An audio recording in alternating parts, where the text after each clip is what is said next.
Hey everyone, and welcome to The Explainer. Today we're going to tackle something that is incredibly universal, frankly a little frustrating, but absolutely fascinating.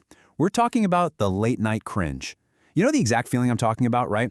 You're laying there in the dark, the house is completely quiet, and suddenly your mind decides, hey, it's the perfect time to review the archives of your most awkward moments. Why does that happen? Why won't our brains just let us forget?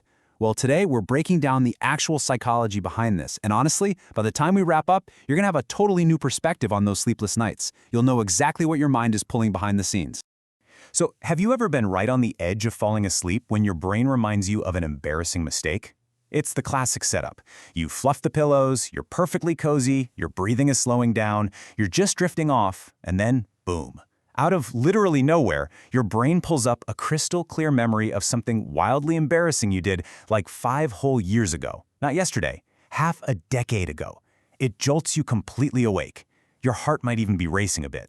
It is just such a specific, aggressively unhelpful experience. But, as we'll see, this seemingly random intrusion, it's actually anything but random. Now, what's really interesting about this is how it happens in a totally predictable sequence. You start out perfectly neutral, right? Just settling into bed, getting under the covers. Then you slip into that dangerous idle state where you're just sort of thinking, your mind wandering without any real adult supervision. And then, bam, surprised. That's the exact moment the embarrassing memory hits you, that sudden jolt, eyes wide open in the dark. You can physically feel the cringe washing over you, tensing up your shoulders. It is such an abrupt awakening from a state of total calm, and it feels so out of our control, kind of like a midnight ambush from your own memory bank. When that 2 a.m. ambush happens, man, it is so easy to feel like your own mind is turning against you. But here's a truth that completely changes everything. Your brain isn't trying to torture you. I really want that to sink in for a second. I know it feels like self-sabotage, like you're being punished for absolutely no reason, but psychologically speaking, that's not the goal at all. Your brain is not the enemy here. Actually, it's just trying to do its job. Instead of trying to make you miserable, your brain is running a diagnostic check on something way more important to your overall development and survival. And here is exactly what your brain is checking. It's basically an internal voice asking one very pointed question. Did we learn from that mistake? See, when your brain serves up that embarrassing memory from 5 years ago, it's essentially dropping an old dusty file back on your desk for immediate review. Why? Well, embarrassing memories carry really strong emotions. And in the architecture of the human mind, strong emotions act like superglue. They make those specific memories vastly harder to forget. So your brain flags that highly emotional, awkward moment as critical data, holds on to it tightly, and brings it back up just to make sure the lesson fully stuck so you don't repeat the error. It's a rigorous internal audit fueled entirely by the emotion of embarrassment. Okay, let's dive into this, because this is the psychological core of what we're talking about today. It's called the negativity bias. This is the formal term psychologists use, and it's defined as the psychological tendency for the brain to remember failures much more vividly than successes.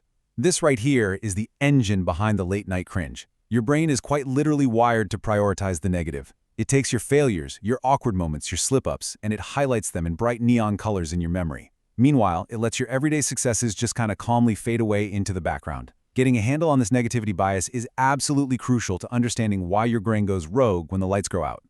And this brilliantly illustrates the stark contrast in our daily lives. Think about it. On one hand, you have hundreds of perfect, totally normal, highly successful conversations. Interactions where you were charming, polite, funny, maybe even brilliant. But how many of those does your brain replay for you at night? Pretty much zero, right? But on the other hand, you have one awkward sentence you mumbled years ago. Just a few clumsy words at a party or a meeting.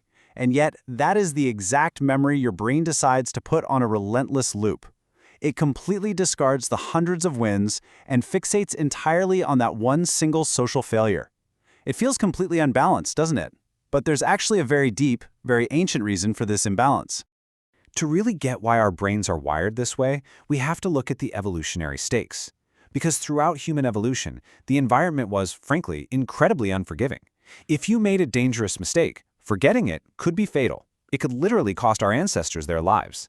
So, remembering failures wasn't just some quirky personality trait, it was an absolute biological necessity for survival.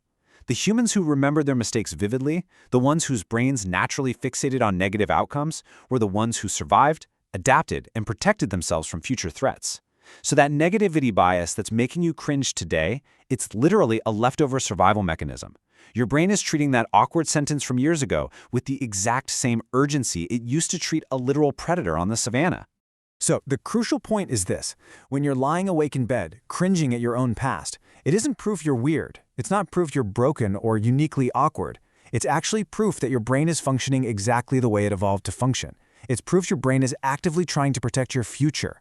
By forcing you to feel that strong emotion all over again, it's making sure that you remember the social rules, that you avoid repeating past missteps, and that you navigate future interactions safely.